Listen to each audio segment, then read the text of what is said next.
The day she walked away. The first thing I heard was the slow beeping of a machine. Beep, beep, beep.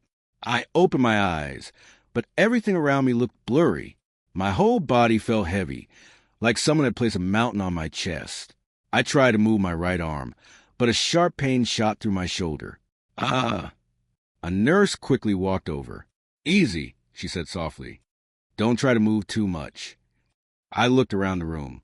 Where am I? The hospital. What happened? You were in a construction accident. You've been unconscious for 2 days. 2 days. The words echoed inside my head. The construction site, the falling steel beam, the shouting, everything came back at once. My job. I whispered. The nurse looked away for a second before answering. Just rest for now. That wasn't an answer. I already knew something was wrong. The door opened. Noah rushed inside. Ethan. His eyes turned red the moment he saw me awake. You idiot, he laughed while wiping his face. You scared me to death. I forced a weak smile. You look terrible. He laughed. Look who's talking. For a few seconds, neither of us spoke. Then I asked the question I was afraid of. My legs. They're okay. My arms. You'll recover. My job. Noah's smile disappeared. He stayed quiet. That silence told me everything. I closed my eyes. So, I lost it. He slowly nodded. The company said the project can't wait. They already hired someone else. I laughed, not because it was funny, because I didn't know what else to do. 2 years. I had worked every weekend, skipped birthdays, skipped holidays, worked in the rain, worked under the burning sun. And now, I was just another name they crossed off a list. It's okay, Noah said. No, it is. It isn't. I stared at the ceiling. I gave everything to that job. I know. I thought if I worked hard enough. You did. My future would be safe. He didn't answer. There was nothing left to say. A few minutes later, the door opened again. Olivia walked inside. The moment I saw her, I forgot about everything else. She looked beautiful even after crying. Her hair was tied back. Her eyes were swollen. She walked to my bed and grabbed my hand. Ethan, I'm okay. You liar. I'm alive. She smiled through tears. I thought. She couldn't finish. I squeezed her fingers. I'm not going anywhere.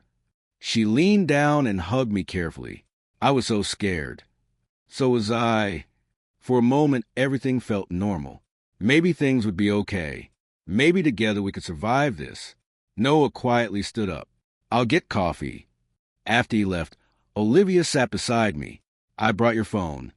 Thanks. It cracked during the accident. I guess that's the least of my problems. She forced a smile. I'll help you. I know. We'll figure everything out. I know. She kissed my forehead. I love you. I love you too. Those words became the only thing keeping me alive. The next few days passed slowly. Pain became my morning alarm. Medicine became breakfast. Hospital food became dinner. Noah visited every single day. Sometimes he brought burgers and secretly helped me eat them before the nurses noticed. You owe me, he joked. I'll pay you back. You'd better. You sound like a loan shark. I learned from professionals. I laughed. For a few seconds, I forgot I was in a hospital. Olivia also visited. At first, she came every afternoon. She held my hand. She smiled. She told me stories from work. But little by little, things changed. Her visits became shorter. I'm sorry. I have work. My boss needs me. I'm exhausted. Maybe tomorrow. Tomorrow. That word became more painful than my injuries. One afternoon, I waited for 5 hours. Every time footsteps stopped outside my room, I looked toward the door. It never opened. Finally, my phone buzzed. Olivia. Sorry, can't come today. Busy. Asterisk, asterisk. That was it. 5 words. I stared at the screen, then locked it without replying. A week later, my doctor entered my room, carrying several papers. Mr. Carter. Yes. We need to discuss your recovery. I nodded.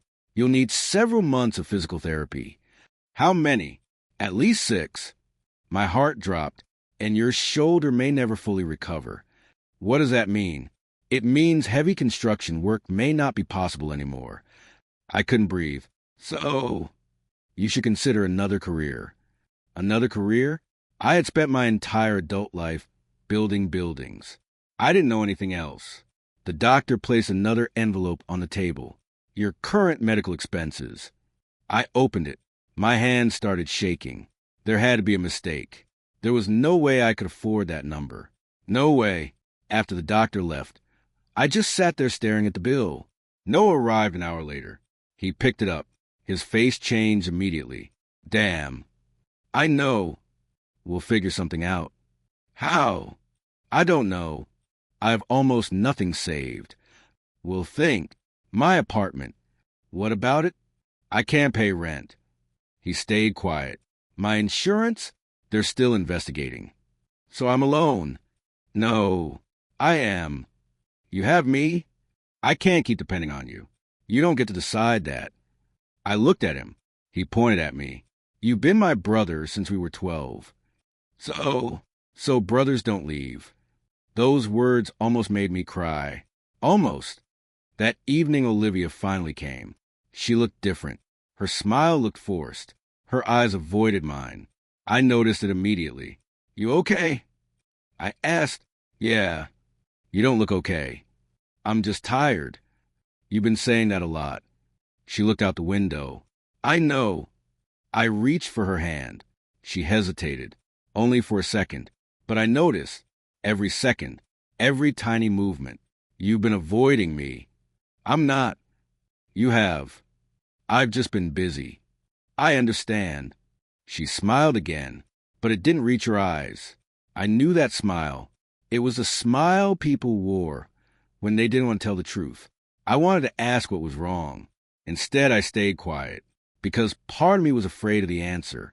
I didn't know it yet, but the worst pain of my life wasn't waiting inside my injured shoulder. It was sitting quietly beside my hospital bed, pretending everything was still okay. Rock bottom has no floor. The day I left the hospital, I expected to feel relieved. Instead, I felt terrified. The nurse handed me a small bag with my clothes and medicine. Take care of yourself, Ethan. I'll try. She smiled. You survived the hardest part. I looked down at the cane in my hand.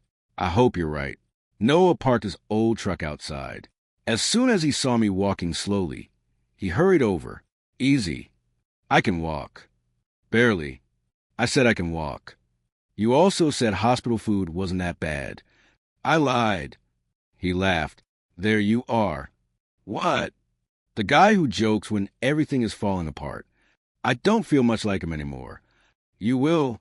I wished I believed him. The ride home felt strangely quiet. Every building we passed reminded me of construction sites. Every crane reminded me of the life I used to have. I rested my head against the window. I miss working already. Noah kept both hands on the steering wheel. I know.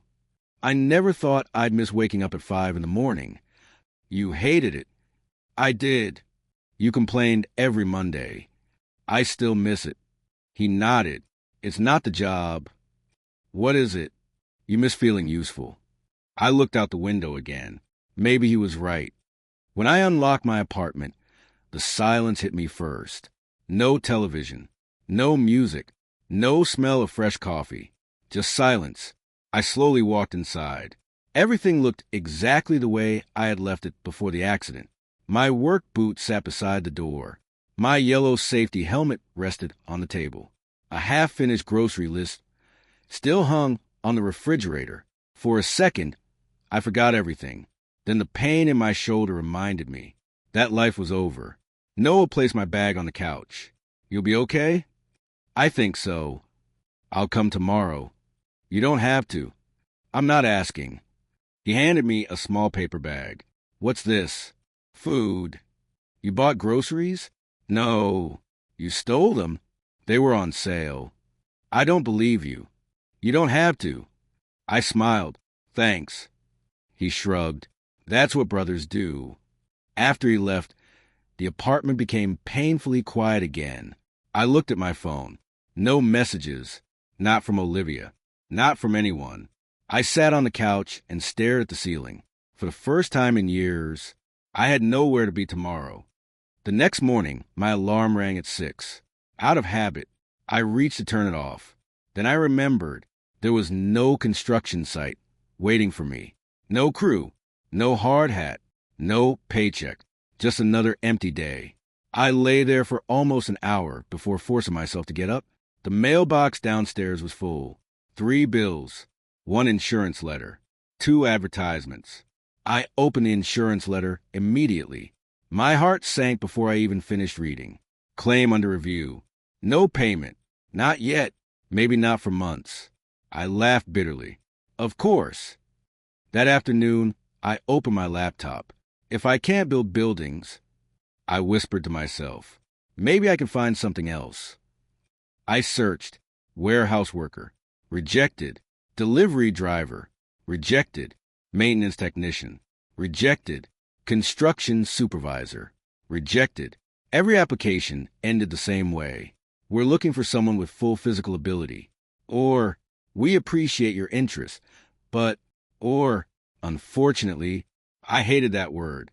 Unfortunately. It felt like my entire life had become one long apology.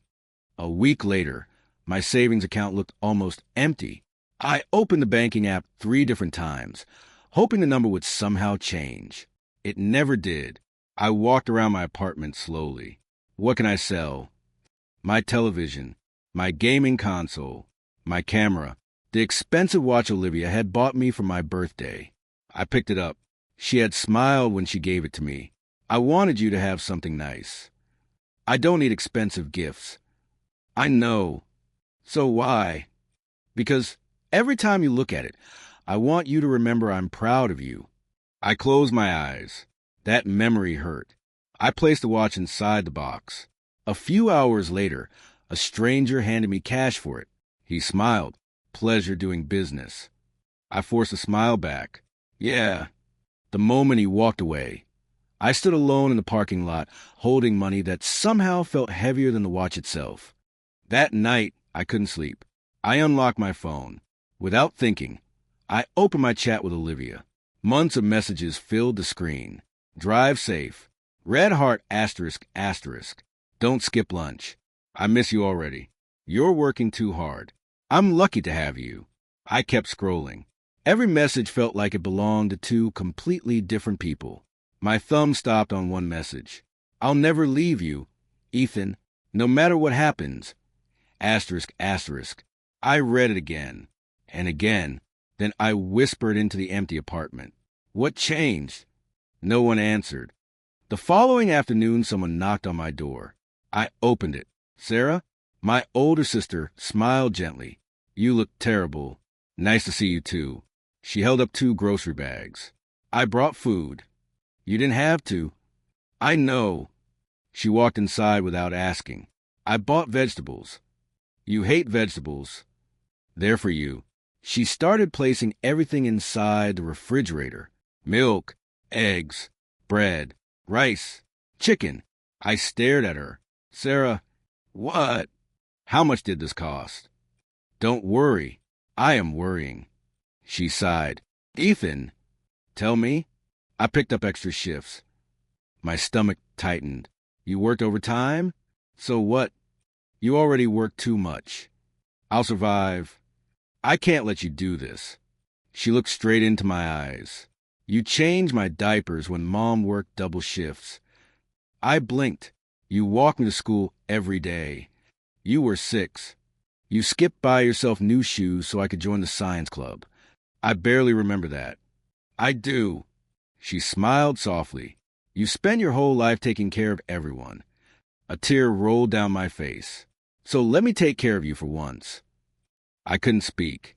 I simply hugged her. For the first time since the accident, I cried without trying to hide it. 3 days later, Noah knocked on my door again. Where are your shoes? Why? You're coming with me. I'm not in the mood. I wasn't asking. 20 minutes later, we stopped outside a rehabilitation clinic. I frowned. I already finished hospital therapy. This is different. He opened the door. Come on. Inside, a woman about my age walked toward us. She wore simple blue scrubs and carried a clipboard. You must be Ethan. I guess. She smiled warmly. I'm Grace. I shook her hand. I'm mostly here because Noah forced me. I assumed that. He tells everyone everything? No, only the embarrassing parts. She laughed. I like him already. Noah grinned proudly. I'll wait outside. Traitor, you'll thank me later. Grace led me into a small therapy room. Sit. I did. She looked over my medical file before closing it. I'm more interested in hearing your version. My version? What happened? I got hurt. No, she smiled. What happened to you? I frowned. I don't understand. I know your shoulder's injured. She tapped the file. This tells me that. Then she tapped my chest. But what happened here? I stayed quiet. Finally, I answered. I lost my job. What else? My girlfriend left. What else? I don't know. She leaned forward. What do you think your biggest loss was? My future. She slowly shook her head.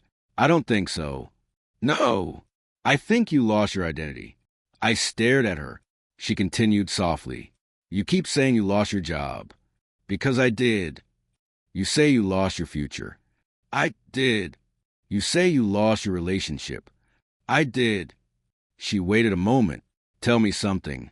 What? Who are you without those things? I opened my mouth. Nothing came out. Silence. I don't know. Grace nodded gently. That's where we'll begin. I looked down at my hands. For the first time since the accident, I realized something terrifying. I had spent my entire life trying to become someone other people would admire. A good worker, a good boyfriend, a dependable provider. But I had never stopped to ask one simple question. Who was I if nobody needed me anymore? Learning to stand again.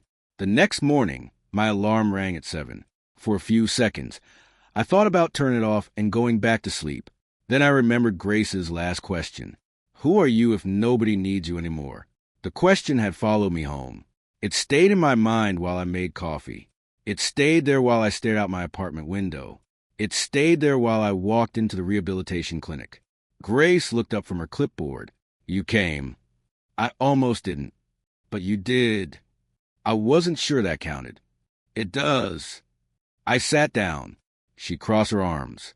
So, how many times did you call yourself useless this week? I blinked. What? She smiled. Answer honestly. I don't know. Try. I sighed. Maybe. Yes. 20. Only 20?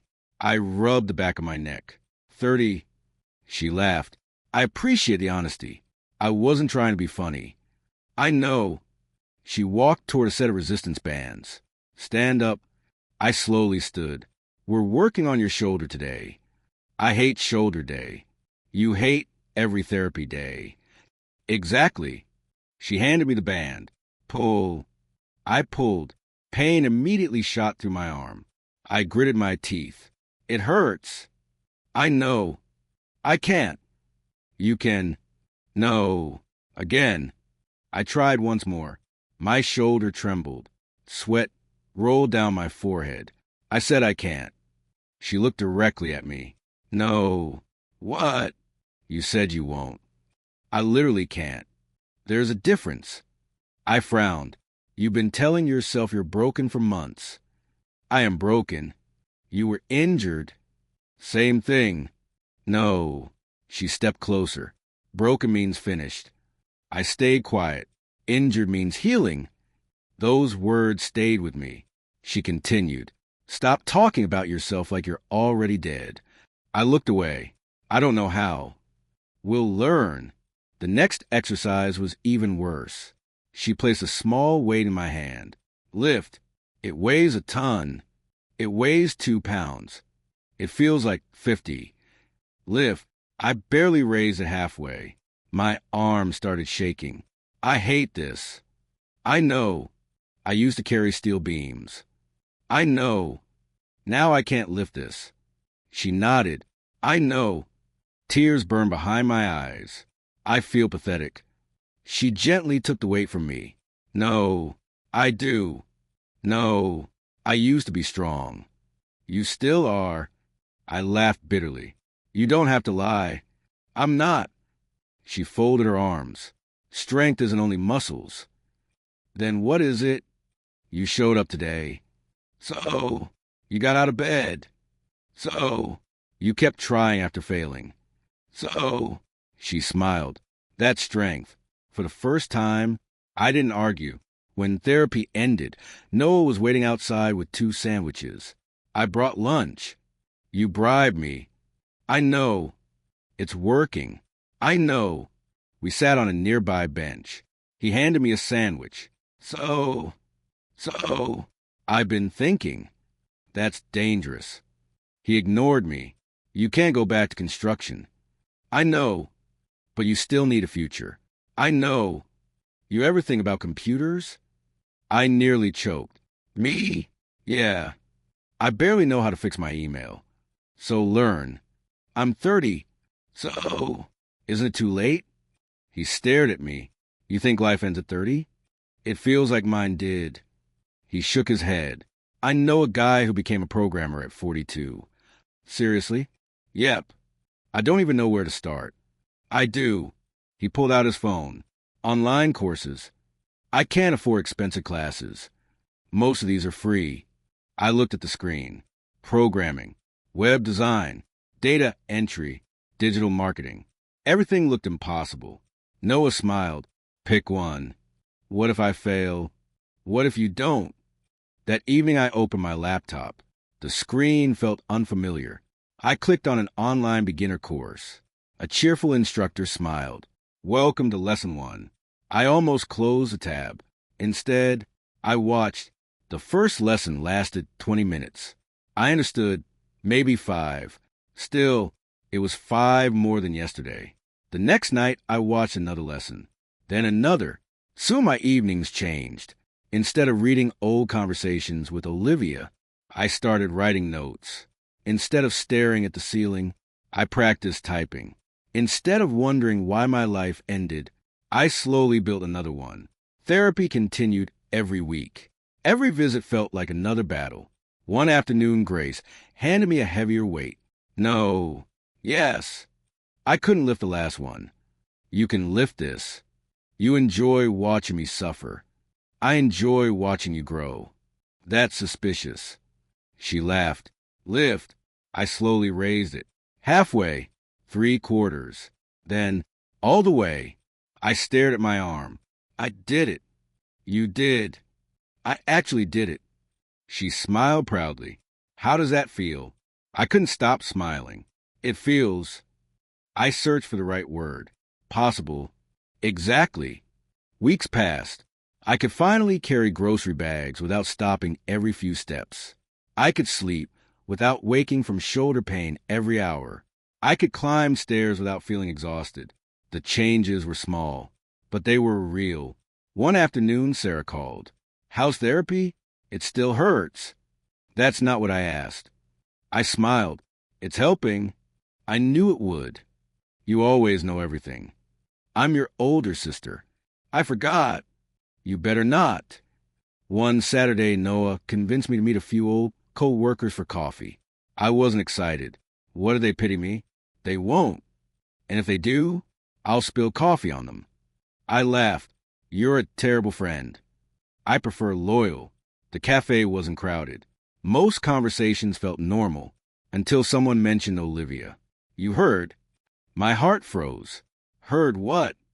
One of my former co-workers looked uncomfortable. I thought you already knew. Knew what? He hesitated. Olivia's seeing someone. I stayed silent. Noah immediately looked at him.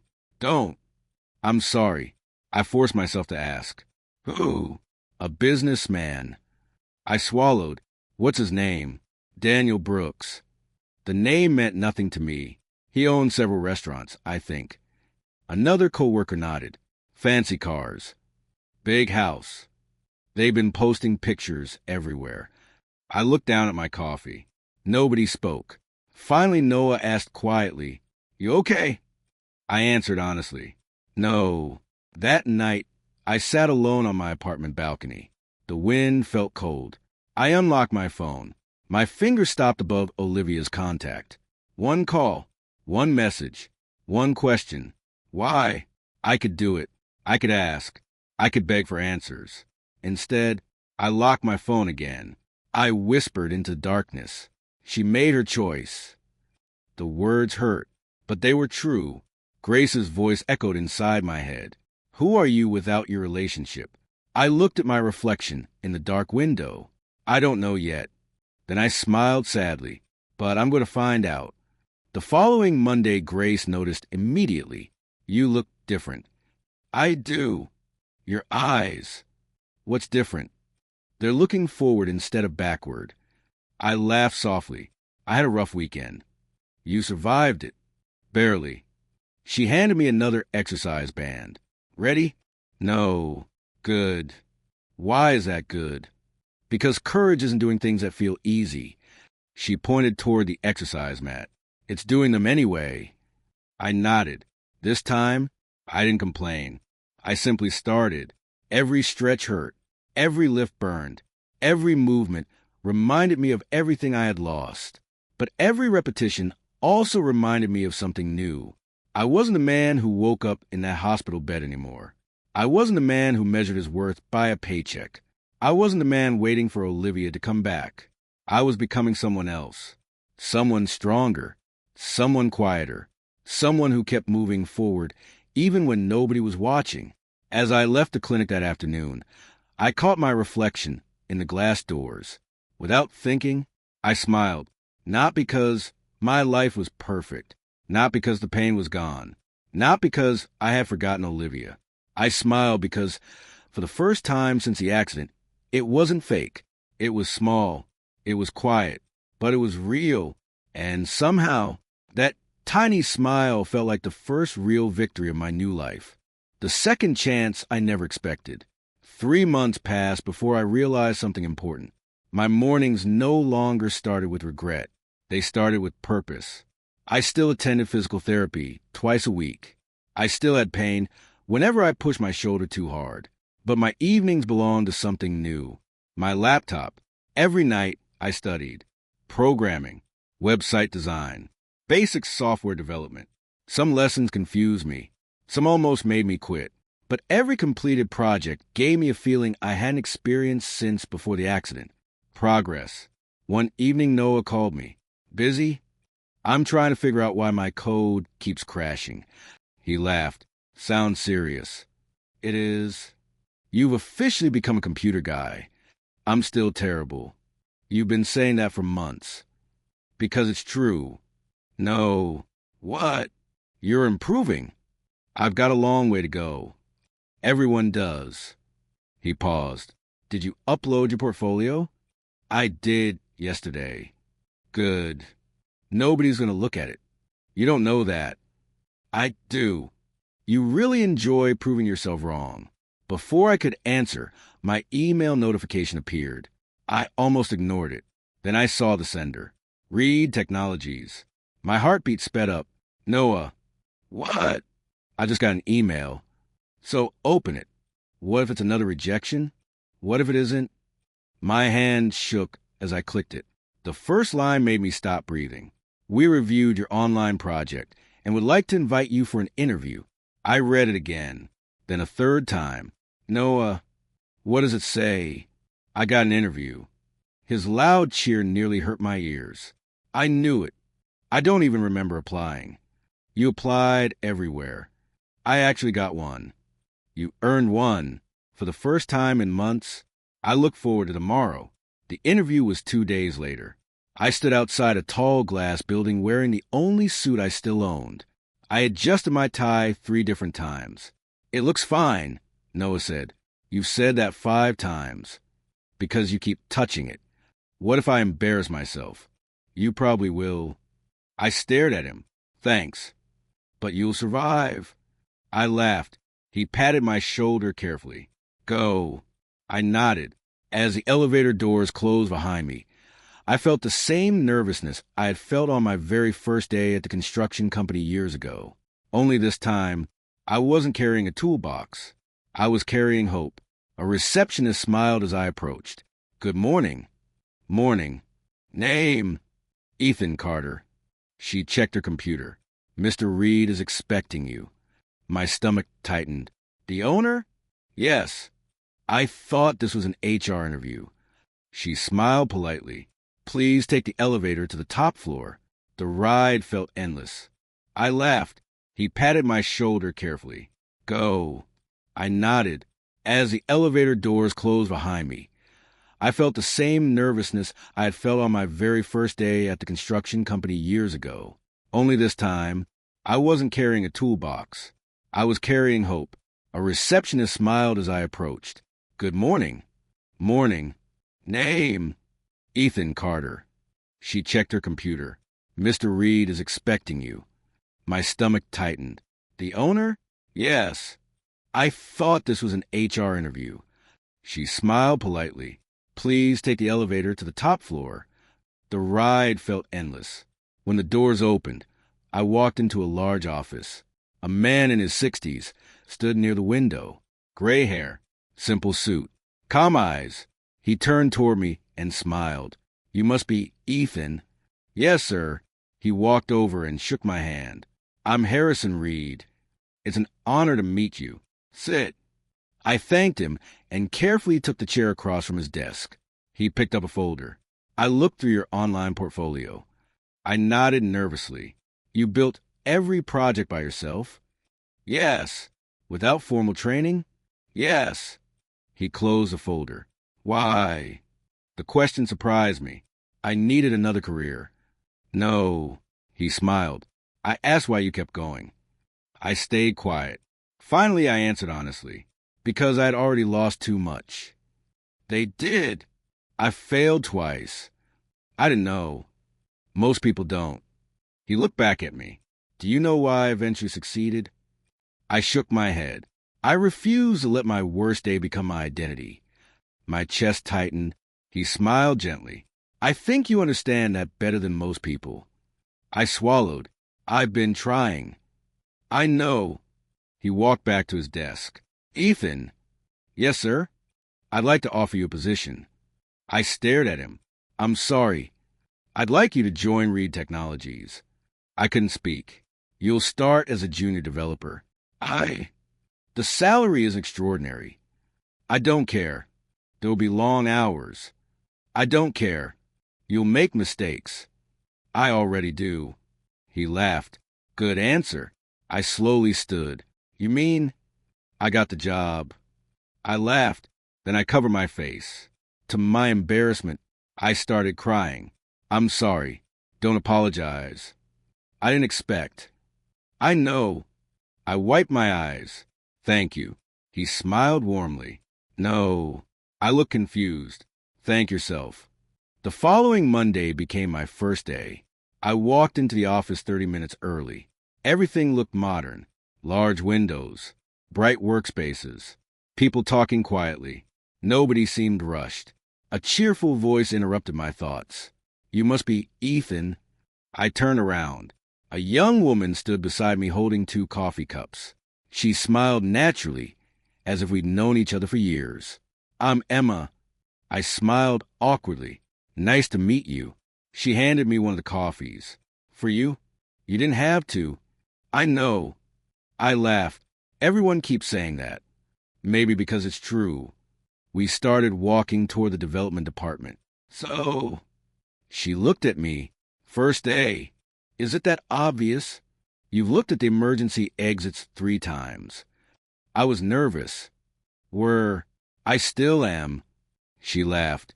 "Relax. I'm trying. Nobody expects you to know everything." "I hope not." "Trust me." She pointed toward a programmer, wearing headphones. "He's been here 6 years." "Yeah." "He still Googles everything." I laughed. "Seriously?" "Every single day." That made me feel a little better. Over the next few weeks, Emma became the person I asked whenever I got stuck. "I'm sorry." "For what?" "I'm asking another question." She smiled. Ask. I think I broke the program. She looked at my screen. No, no. You forgot one semicolon. That's it. That's it. Isait plemetikli. I almost had a heart attack. You'll have many more. Comforting. She laughed. Instead of making me feel stupid, she made learning feel normal. Whenever I apologized, she always answered the same way. You're learning.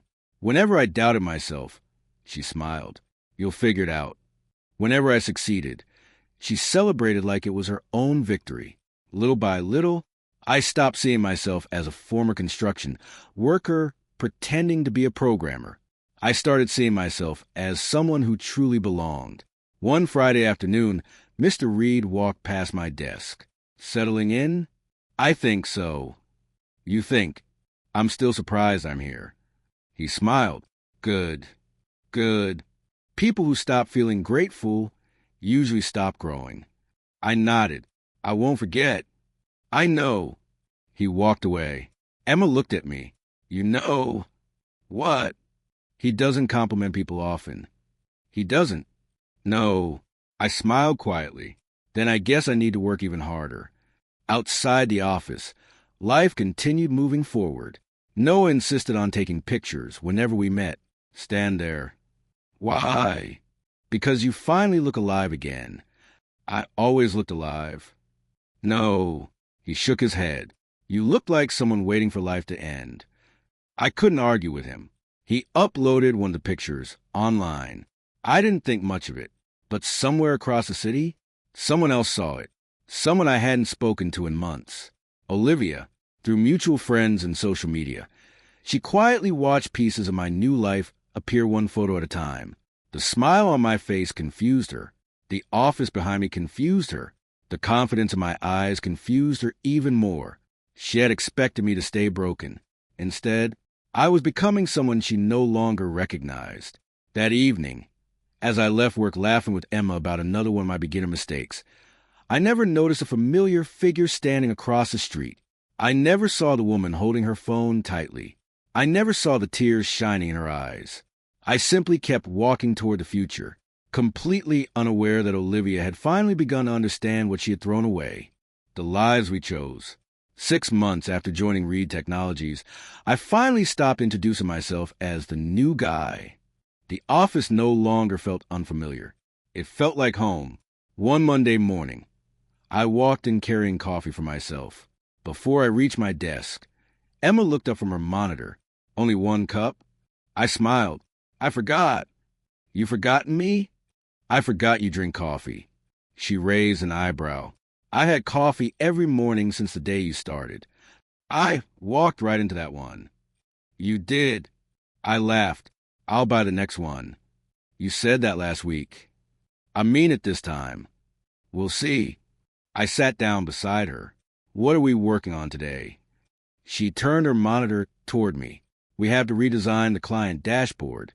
I looked at the screen. This code looks terrible. She nodded. It is... Who wrote it? She slowly pointed at herself. Oh. She started laughing. I was waiting for that. I'm sorry. It's okay. She smiled. That's why we're fixing it. Working beside Emma became the easiest part of my day. Whenever I got stuck, she never acted impatient.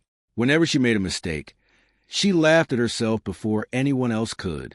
One afternoon, I accidentally deleted half a project. I stared at the monitor in horror. No. Emma looked over. What happened? I think I destroyed 3 hours of work. She leaned closer. You forgot to save? I forgot everything. She clicked a few buttons. There. I blinked. It's back. There's an automatic backup. I leaned back in my chair. You just saved my life. No. She smiled. I saved your afternoon. I laughed. You know. She looked at me. What? I've never met someone who stays this calm. She shrugged. Panicking never solved a problem. I should write that down. You probably should. Later that evening, we left work together. She pointed toward a small restaurant across the street. Hungry? A little. My treat. I can't let you pay. You bought coffee. One coffee. It still counts. We found a quiet table near the window. For the first few minutes we talked about work. Then the conversation changed. She looked at me carefully. Can I ask something personal? Sure. What made you change careers? I looked down at my glass. I got hurt. I know. But what really happened? I stayed silent for several seconds. I lost almost everything. She didn't interrupt. My job. My confidence. My relationship. She simply listened. I thought my life was over. She smiled gently. But it wasn't. No, it was just changing. I looked at her. You make it sound simple.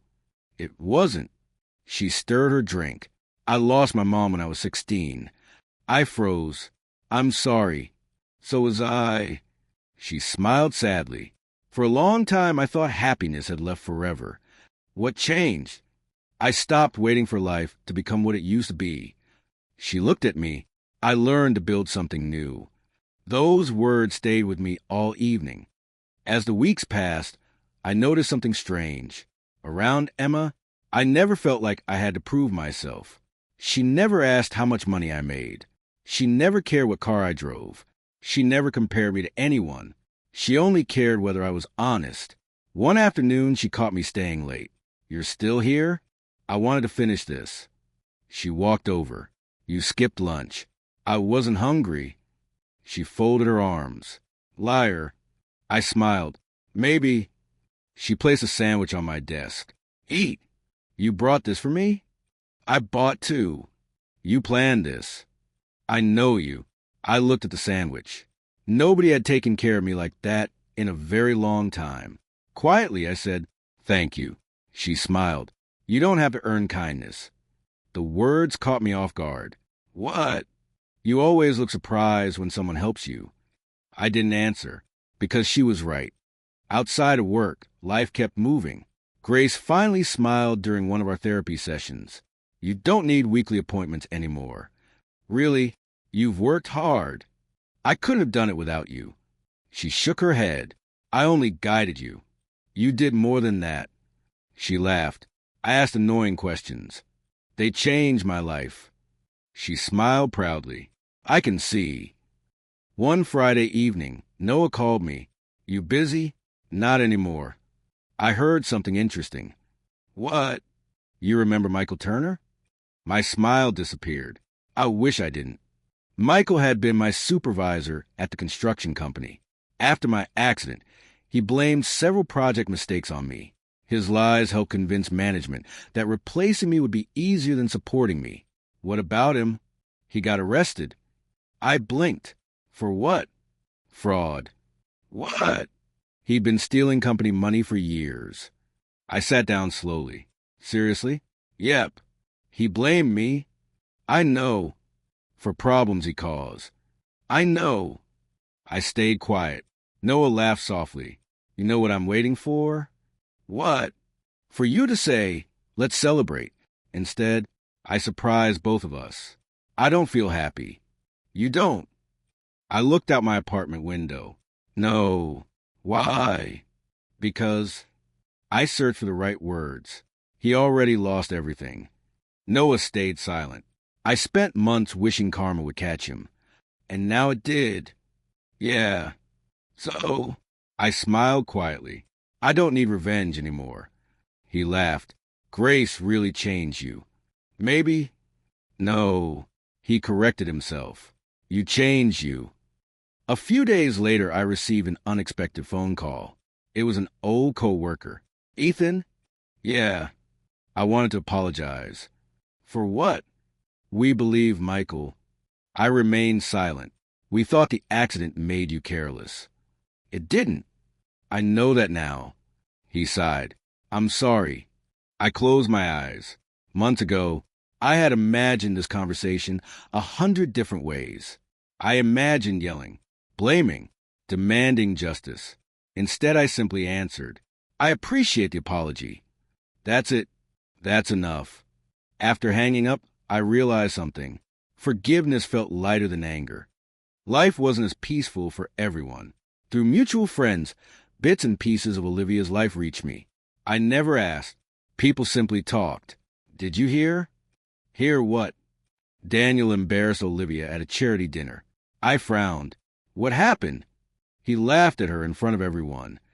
Another friend added, he cares too much about appearances. Someone else sighed. They argue all the time. I quietly changed the subject. I didn't enjoy hearing about her pain. Not anymore. One evening I came home carrying groceries. As I walked toward my apartment building, I noticed a familiar silver car parked across the street. I didn't pay much attention. Cars came and went every day. What I didn't know was that Olivia was sitting inside. Her hands rested tightly on the steering wheel. She watched people enter and leave. She watched my apartment window. She watched the front door. Twice she reached for the handle. Twice she stopped. She wasn't ready. The following week it happened again. I came home late after working overtime with Emma. The same silver car sat in almost the exact same spot. I glanced at it for barely a second before walking inside. I never noticed the woman lowering her head as I passed. I never noticed the tears on her cheeks. I never noticed how long she stayed after my lights turned on upstairs. The next morning, Emma looked at me while we waited for the elevator. You seem happier. I do. Yeah. Why do you think that? You laugh more. I smiled. I guess I finally stopped surviving. She looked curious. What are you doing now? I thought about it. Then I answered honestly. I'm finally living. The elevator doors opened. She smiled. I'm glad. So am I. As we walked toward our desks, I realized something that would have been impossible only months earlier. I no longer woke up wondering whether Olivia missed me. I woke up wondering what I would learn today. I no longer measure my worth by someone's love. I measured it by the person I was becoming. Without realizing it, I had already stepped into a new life. And somewhere behind me, the life I once begged to keep was quietly falling apart on its own. The woman who came back. Rain had been falling since late afternoon. By the time I left the office, the streets were covered in reflections of city lights. Emma stood beside me near the entrance, holding an umbrella. You brought one. I held up my old umbrella proudly. It still works. She laughed. I'm honestly surprised. Why? It looks older than both of us. It has character. It has holes. I choose not to notice them. She smiled. Drive safely. I will. You have therapy tomorrow? No. She looked surprised. They finally discharged me. Her smile grew wider. Congratulations. It feels strange. Good strange. The best kind. She held out her hand. I'm proud of you. I looked at it for a second before shaking it. Thank you. As I walked toward my car, I realized something. A year ago, I couldn't even imagine having a normal conversation without feeling sorry for myself. Now, life felt peaceful. Not perfect, just peaceful. And somehow that was enough. The rain became heavier during the drive home. Windshield wipers moved back and forth. The radio played quietly. For the first time in years, I wasn't rushing toward anything. I wasn't running from anything either. When I parked outside my apartment building, I noticed someone standing beneath the streetlight. A woman. She held a dark umbrella.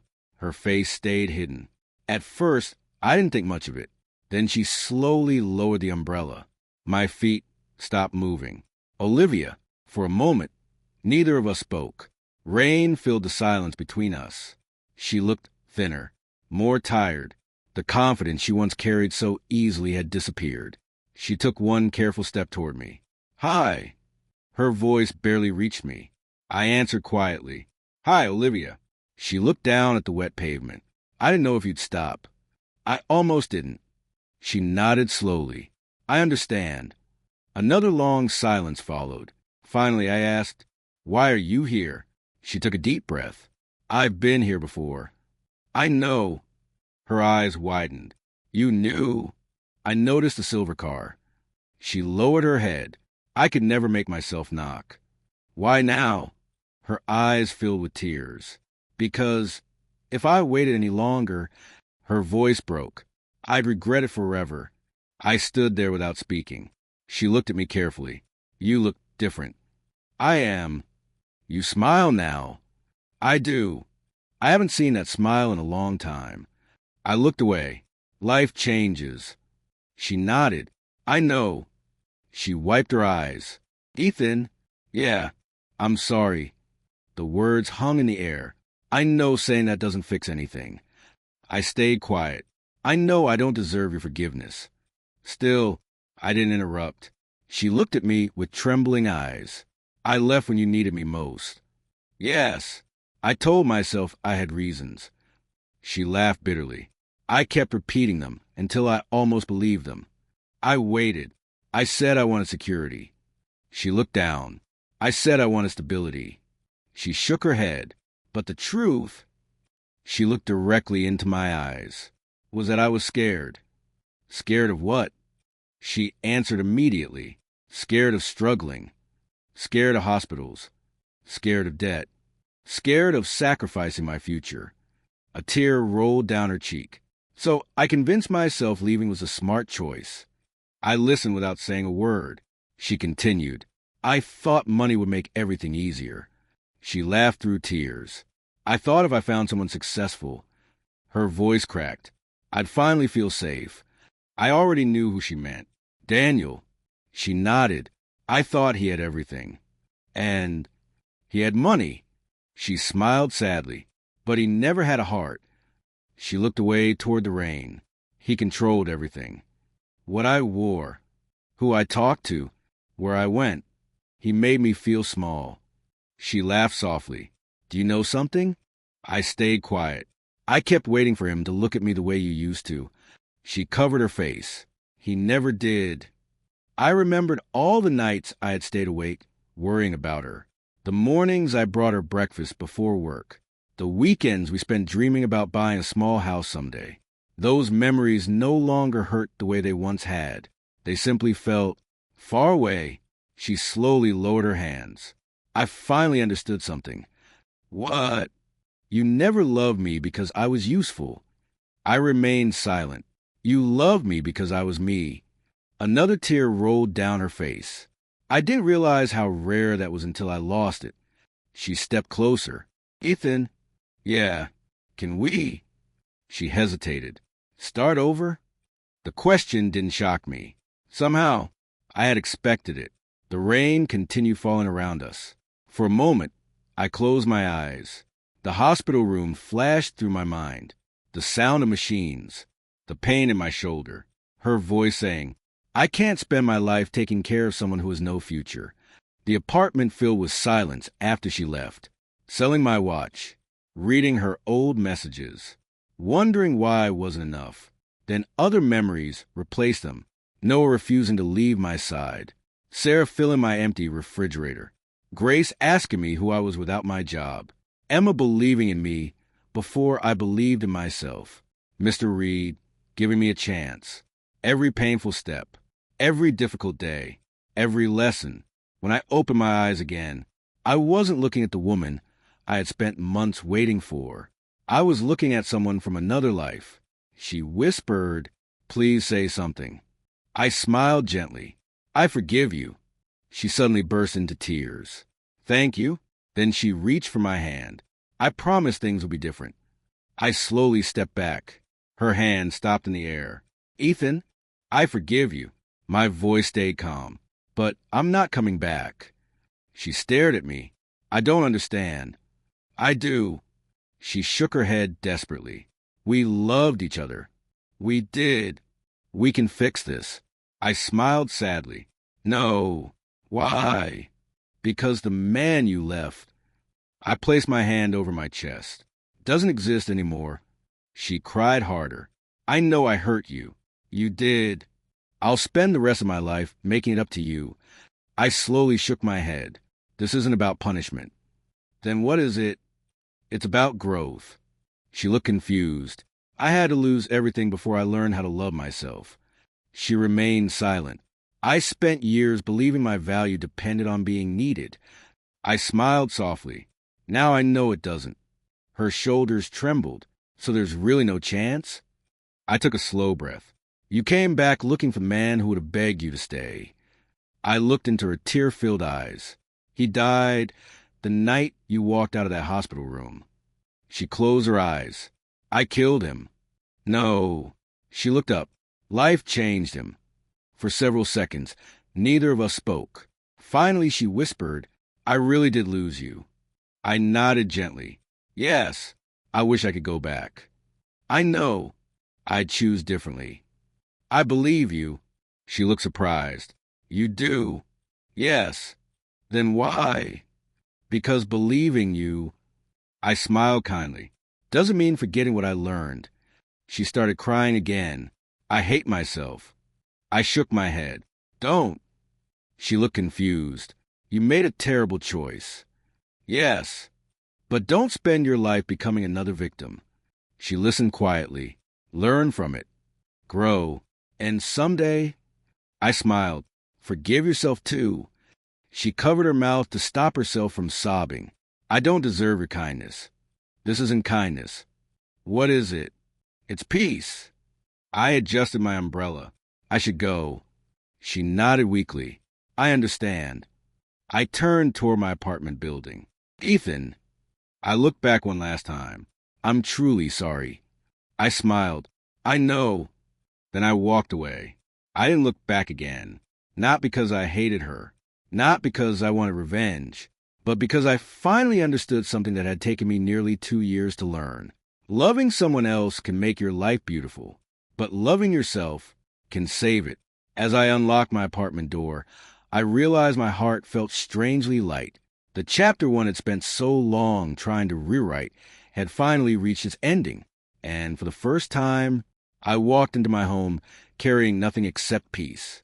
Loving myself was the real victory. 2 weeks passed after I saw Olivia in the rain. I expected to feel confused. Instead, I felt calm. For the first time in years, my mind was quiet. No endless questions. No imaginary conversations. No wondering whether I had made the right choice. I already knew I had. Monday morning started like every other workday. I walked into the office carrying 2 cups of coffee. Emma looked up from her desk. She smiled.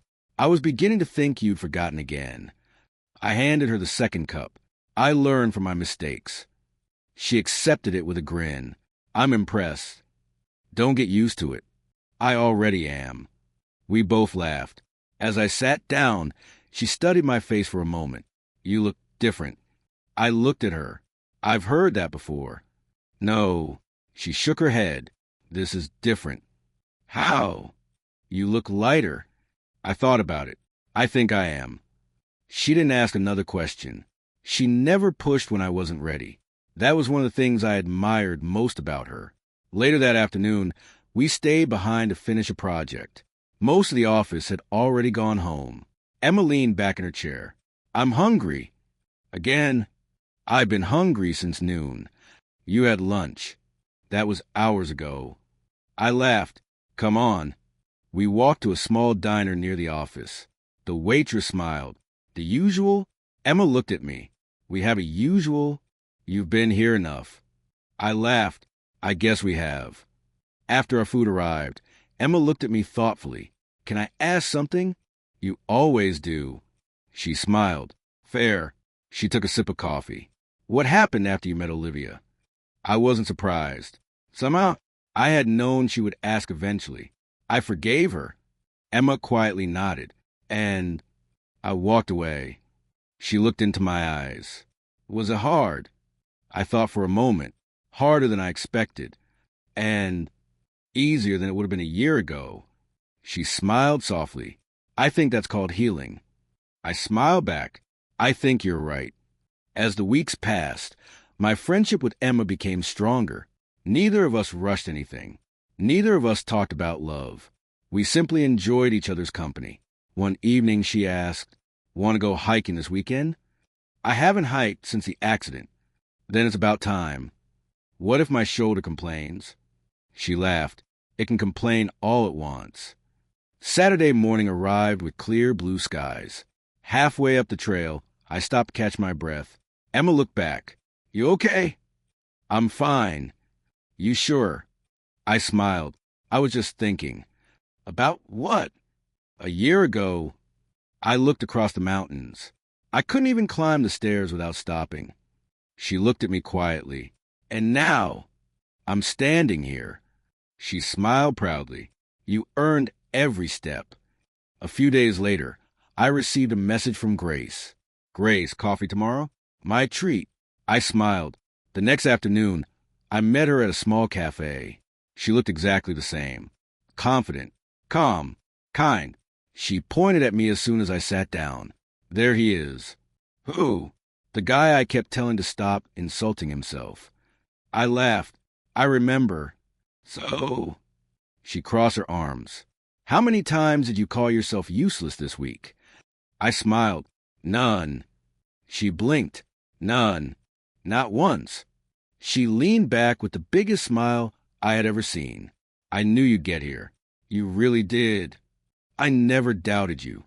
I doubted myself enough for both of us. She laughed. I noticed. For a few minutes, we talked about ordinary things. Work, life, books. Then she became serious. Ethan. Yeah, I'm proud of you. You already said that. I'm saying it again. I looked down at my coffee. I couldn't have done it alone. I know. She smiled. But you still had to do the hard part yourself. I nodded slowly. Thank you. She shook her head. No. What? Promise me something. Okay. When life gets difficult again, it will. It always does. She smiled. Don't forget the man you become. I looked at her. I won't. That weekend, Sarah invited Noah and me to dinner. As soon as I walked into her apartment, she hugged me. You've gained weight. I think that's a compliment. It is. Noah walked in behind me carrying dessert. I brought cake. Sarah laughed. You always bring sugar. It's how I express love. She rolled her eyes. During dinner, we laughed more than we ate. At one point, Sarah looked at me quietly. You know. What? I was scared. When, after your accident, I stopped eating. I thought I'd lose you. I reached across the table and held her hand. You didn't. She smiled through watery eyes. No, you came back. I squeezed her hand gently. So did you. Noah raised his glass. Can we stop making each other cry? Sarah laughed. Fine. He smiled. Good. Then he looked at me. I'm proud of you two. I laughed. Did everyone secretly plan this? Yes. No, Sarah answered, but you deserve to hear it. Loving myself was the real victory. 2 weeks passed after I saw Olivia in the rain. I expected to feel confused. Instead, I felt calm. For the first time in years, my mind was quiet. No endless questions. No imaginary conversations. No wondering whether I had made the right choice. I already knew I had. Monday morning started like every other workday. I walked into the office carrying 2 cups of coffee. Emma looked up from her desk. She smiled. I was beginning to think you'd forgotten again. I handed her the second cup. I learned from my mistakes. She accepted it with a grin. I'm impressed. Don't get used to it. I already am. We both laughed. As I sat down, she studied my face for a moment. You look different. I looked at her.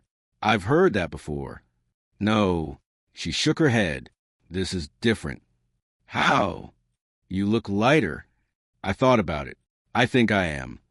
She didn't ask another question. She never pushed when I wasn't ready. That was one of the things I admired most about her. Later that afternoon, we stayed behind to finish a project. Most of the office had already gone home. Emma leaned back in her chair.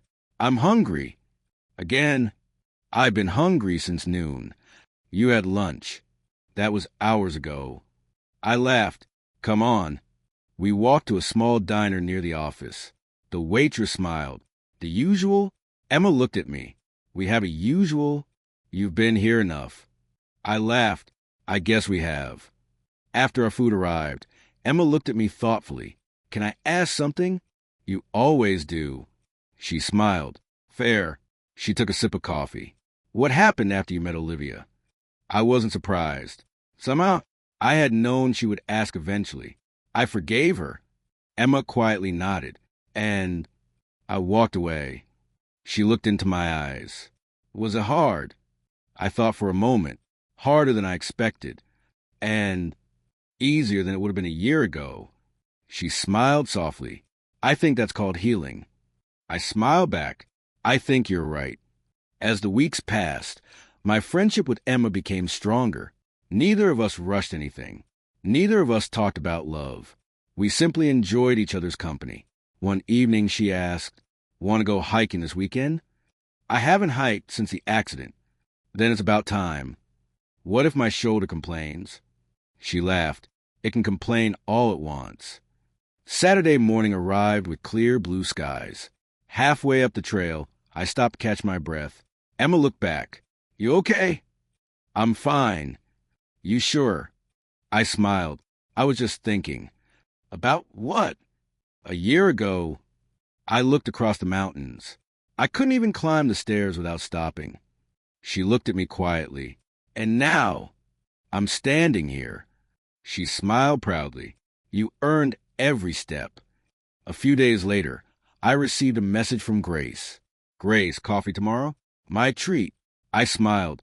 The next afternoon, I met her at a small cafe. She looked exactly the same. Confident, calm, kind. She pointed at me as soon as I sat down. There he is. Who? The guy I kept telling to stop insulting himself. I laughed. I remember. So, she crossed her arms. How many times did you call yourself useless this week? I smiled. None. She blinked. None. Not once. She leaned back with the biggest smile I had ever seen. I knew you'd get here. You really did. I never doubted you. I doubted myself enough for both of us. She laughed. I noticed. For a few minutes, we talked about ordinary things. Work, life, books. Then she became serious. Ethan. Yeah, I'm proud of you. You already said that. I'm saying it again. I looked down at my coffee. I couldn't have done it alone. I know. She smiled. But you still had to do the hard part yourself. I nodded slowly. Thank you. She shook her head. No. What? Promise me something. Okay. When life gets difficult again, it will. It always does. She smiled. Don't forget the man you become. I looked at her. I won't. That weekend, Sarah invited Noah and me to dinner. As soon as I walked into her apartment, she hugged me. You've gained weight. I think that's a compliment. It is. Noah walked in behind me carrying dessert. I brought cake. Sarah laughed. You always bring sugar. It's how I express love. She rolled her eyes. During dinner, we laughed more than we ate. At one point, Sarah looked at me quietly. You know. What? I was scared. When, after your accident, I stopped eating. I thought I'd lose you. I reached across the table and held her hand. You didn't. She smiled through watery eyes. No, you came back. I squeezed her hand gently. So did you. Noah raised his glass. Can we stop making each other cry? Sarah laughed. Fine. He smiled. Good. Then he looked at me. I'm proud of you two. I laughed. Did everyone secretly plan this? Yes. No. Sarah answered. But you deserve to hear it. The best goodbye. Almost 2 years had passed since the day everything fell apart. Sometimes it amazed me how different my life looked. Not because I had become rich. Not because every problem had disappeared. But because I had become someone I could finally respect. That alone changed everything. One Monday morning, Mr. Reed stopped beside my desk. Ethan. I looked up. Morning, sir. You have plans Friday evening? I don't think so. Good. He smiled. You're coming with us. To where? Our annual charity gala. I blinked. I'm not exactly the gala type. He laughed. Neither am I. Emma looked over from the next desk. Don't worry. She smiled. I'll make sure you don't embarrass yourself. I looked offended. You have very little confidence in me. I've seen you spill coffee on yourself. That happened once. 3 times. Mr. Reed laughed. I'll leave you two to argue. After he walked away, I looked at Emma. So, I really have to wear a suit? She smiled. Yes, I miss construction boots. She laughed. I know. Friday arrived faster than I expected. The hotel ballroom looked beautiful. Soft lights, live music, people talking quietly. I adjusted my tie for what felt like the 100th time. Emma noticed immediately. If you touch that tie one more time... She smiled. I'm hiding it. I'm nervous. I know. You always know. She laughed. It's becoming a habit. Mr. Reed joined us. You both ready? Emma nodded. Absolutely. I smiled. As ready as I'll ever be. The evening passed with conversations, presentations, and fundraising. For the first time, I didn't feel like I was pretending to belong. I simply belonged. About an hour later, I walked toward the refreshment table. As I reached for a glass of water, I heard a familiar voice.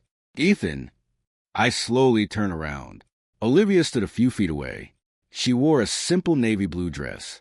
Nothing flashy, nothing expensive, just simple. She looked different, not because of her appearance, because of the quiet sadness in her eyes. For a second, neither of us spoke. Then I smiled politely. Hi, Olivia. Hi. She looked nervous. I didn't know you'd be here. I work for Reed Technologies. I know. I nodded. I heard you're volunteering tonight. She smiled faintly.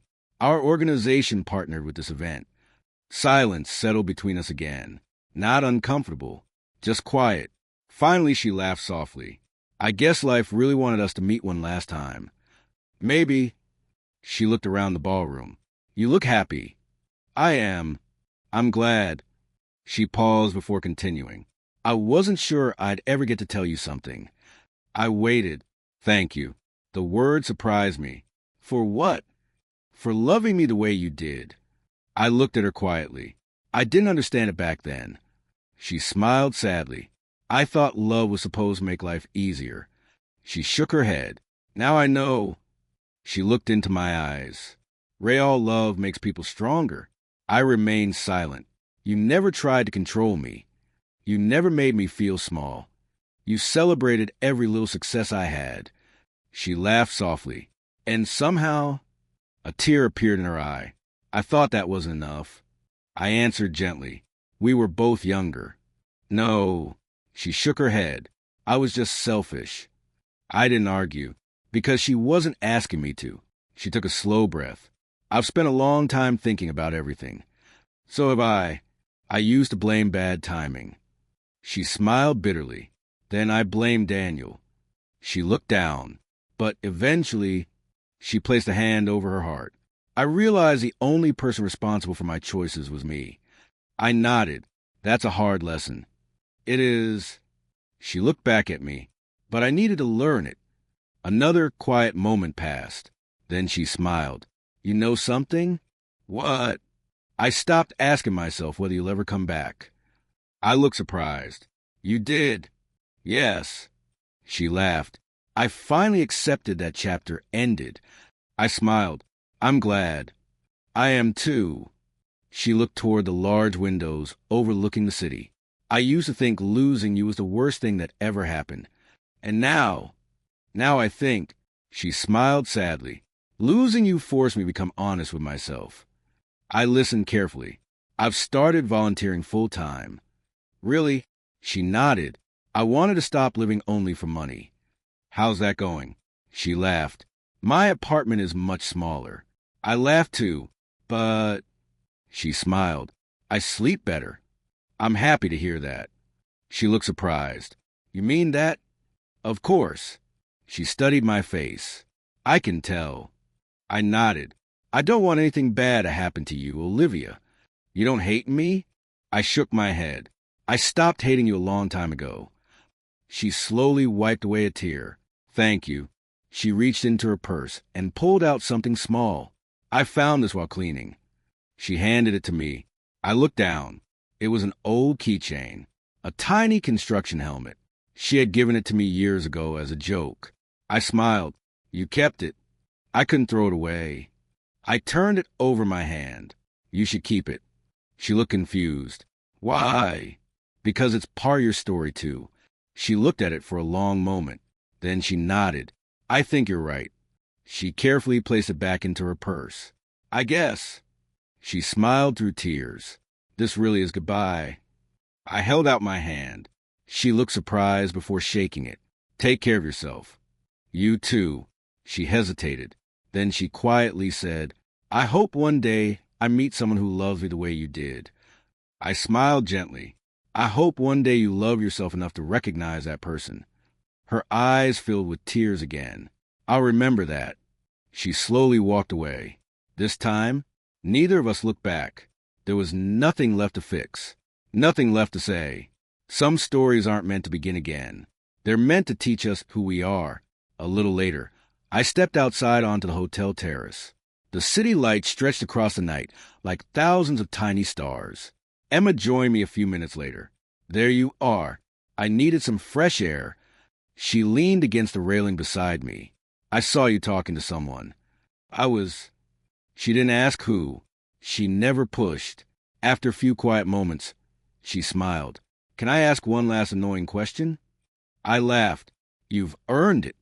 She looked out at the skyline. What does happiness mean to you now? I didn't answer immediately.